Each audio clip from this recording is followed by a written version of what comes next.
Est-ce que nous sommes dans la joie? Sommes-nous réellement dans la joie? Bien aimé, c'est une grâce d'être ici. Et chaque fois, quand je me mets ici devant vous, je vous dis toujours, et je le répéterai encore, que la vie chrétienne, c'est une vie surnaturelle. Puisque si toi, tu t'attends aux choses ordinaires, tu ne marches pas avec Dieu. La vie chrétienne, c'est une vie surnaturelle. C'est la vie de Dieu dans un homme. Est-ce que vous me suivez? C'est la vie de Dieu dans un homme sur la terre. Ainsi, notez une chose. Le Père n'a pas envoyé le Fils pour nous donner des choses. Peut-être que quelqu'un qui est venu recevoir des choses aujourd'hui sera déçu. Mais moi, je souhaite vous confirmer que le Père n'a pas envoyé le Fils pour nous donner des choses. Mais il a envoyé le Fils pour que nous ayons la vie. Il a envoyé le Fils pour que nous puissions marcher dans la gloire de son nom. Si tu comprends cela, bien-aimé, il y aura un très grand changement dans ta façon de percevoir le monde. À cela, un enseignement qui ne te change pas, c'est un enseignement que tu n'as jamais compris. Un enseignement, un message qui n'affecte pas ta vie et que tu ne sais pas mettre en pratique, c'est un message que tu n'as jamais reçu. Même si tu fais dans l'église 50 ans, si on t'enseigne l'amour, si on t'enseigne le pardon, si on t'enseigne la patience, la sanctification, mais quand tu sors dehors, tu as des difficultés pour manifester l'amour de Dieu, tu as des difficultés pour pardonner les gens, tu n'as jamais entendu parler de l'amour.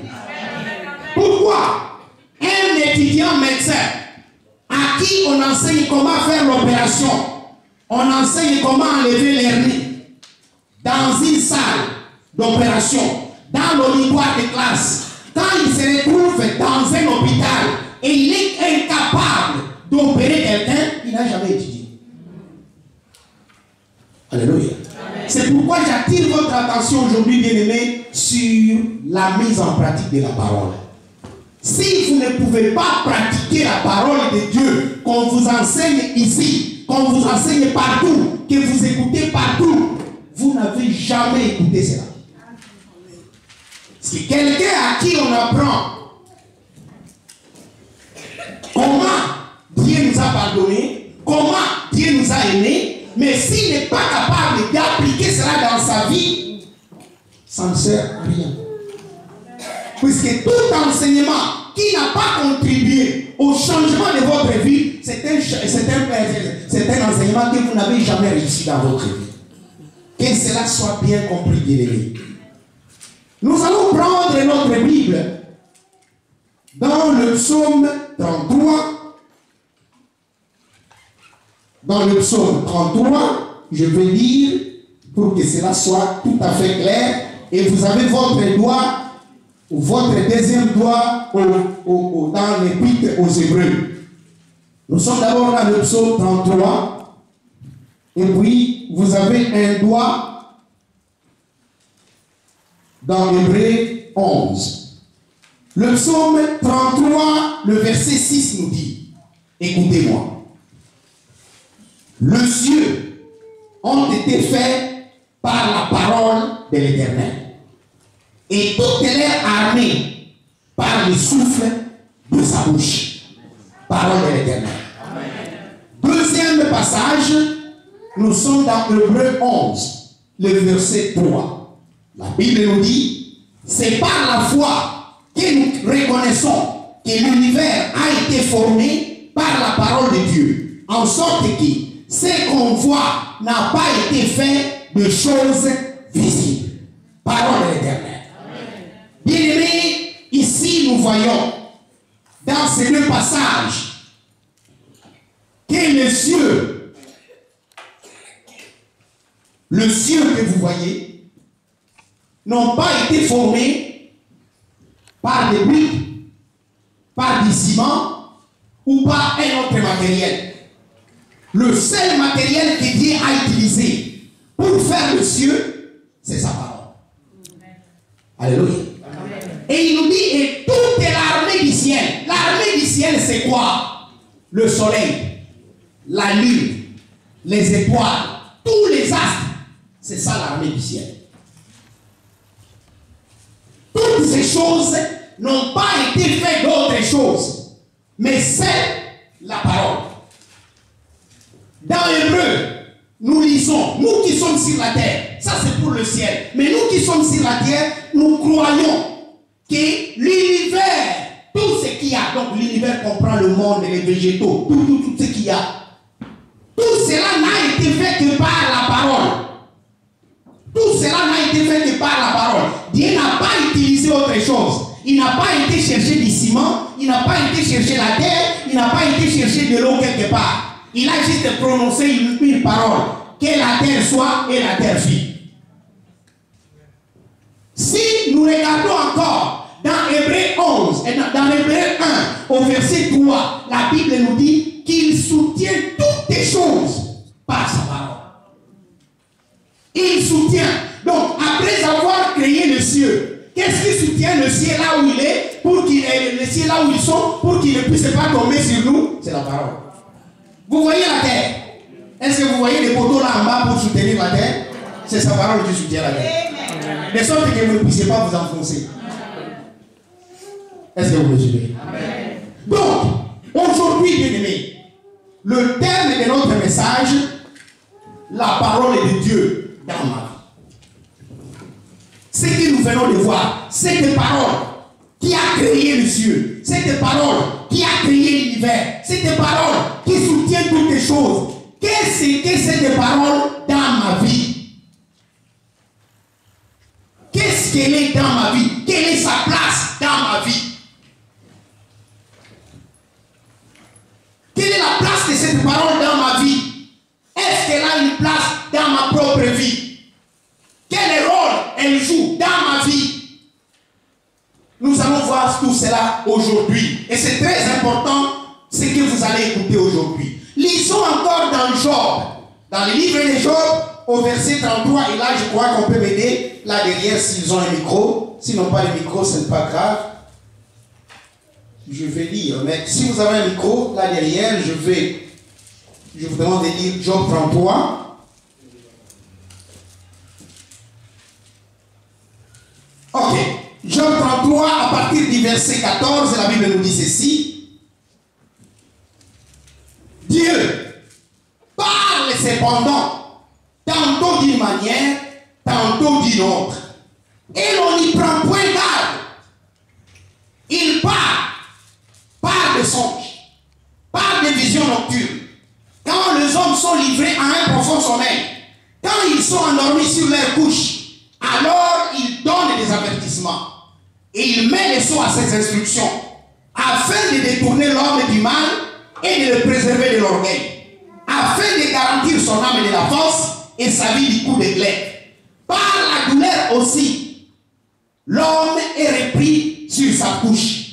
Quand une élite continue, vient agiter ses eaux. Parole de l'Éternel. Bien-aimés, là nous voyons que Dieu parle. Dieu parle.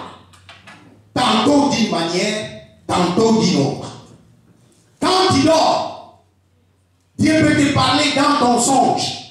C'est comme ça qu'il avait parlé à Joseph.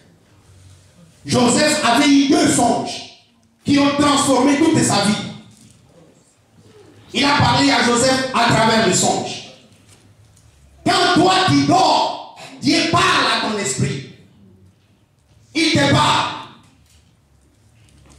Quand tu dors, il te donne des instructions pour te préserver. Et il nous dit aussi, même par la douleur, et ça c'est très important, les épreuves te parlent. Les épreuves te parlent. Il y a des épreuves qui sont un message fort pour ta vie. Puisque si tu n'es pas passé par certaines épreuves, peut-être que ta vie n'aurait pas changé. Mais à cause d'une épreuve, Dieu est en train de t'instruire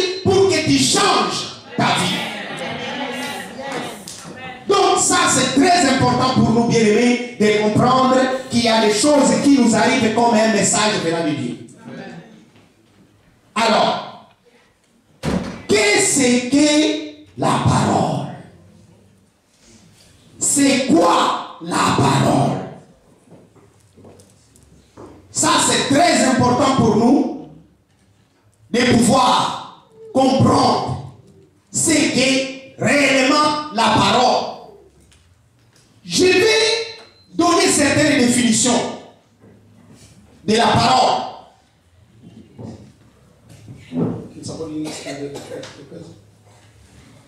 Certaines définitions pour que vous puissiez comprendre la parole.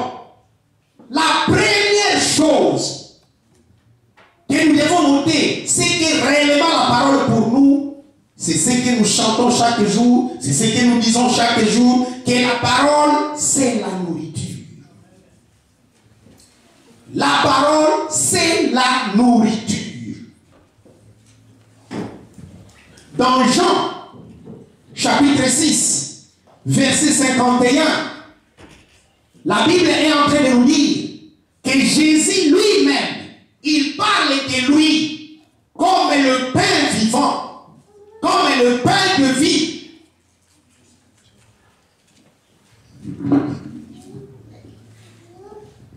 C'est ce que Jésus est en train de dire. Le pain de vie. Et si vous regardez dans le même chapitre 6, au verset 48, là il dit sans ambiguïté, je suis le pain de vie. I am the bread of life. Ça c'est ce que vous devez comprendre. Donc, la parole de Dieu, c'est la nourriture. Et ici, bien aimé, laissez-moi attirer votre attention sur un fait. Dans le jardin d'Éden, la première nourriture d'Adam et Ève, ce n'était pas des sauterelles. Ce n'était pas le miel. Leur première nourriture, c'était la parole de Dieu. Est-ce que vous me suivez? Amen. Leur première nourriture, c'était quoi? La parole de Dieu. Ils n'avaient pas de feu. Ils n'avaient pas de feu. Ils vivaient de quoi? De la parole de Dieu. Tout simplement. Ils ne préparaient pas. Ils vivaient de la parole et de la présence de Dieu. C'est tout. Quand l'homme a été créé, il vivait de quoi? De la parole de Dieu. Tout simplement. C'est tout ce qui le mettait en vie. C'est tout ce qui l'aidait à marcher et à circuler. C'est ça. Mais la nourriture, bien aimé, à quoi? Quel est le rôle de la nourriture dans la vie de quelqu'un? Quand vous mangez bien, votre corps est à bonne santé. Quand vous mangez, vous grandissez. Donc, la parole de Dieu, c'est une nourriture qui nous aide à maintenir notre bonne santé spirituelle et aussi à grandir spirituellement. Si tu ne manges pas la parole de Dieu, spirituellement, tu ne peux pas grandir. Spirituellement, tu ne peux pas avoir la bonne santé. Amen. Alléluia. Amen. Donc, ça, c'est la première définition que vous devez retenir de la parole. Deuxième définition, la parole de Dieu, c'est aussi un miroir. La parole de Dieu, c'est aussi un miroir. Un miroir. Aujourd'hui, tout le monde a utilisé un miroir. Mais personne peut-être n'a utilisé la parole de Dieu. Ce matin, chacun de nous a utilisé le miroir. Et qu'est-ce que Jacques nous dit dans son épître? Il nous dit au verset 3, au verset 23 du premier chapitre, si quelqu'un écoute la parole et ne la met pas en pratique, il est semblable à un homme qui regarde dans un miroir son visage naturel. Et si nous continuons, nous allons voir que si tu sors du miroir et que tu oublies, tu es un auditeur oublié. Donc, cette comparaison entre la parole de Dieu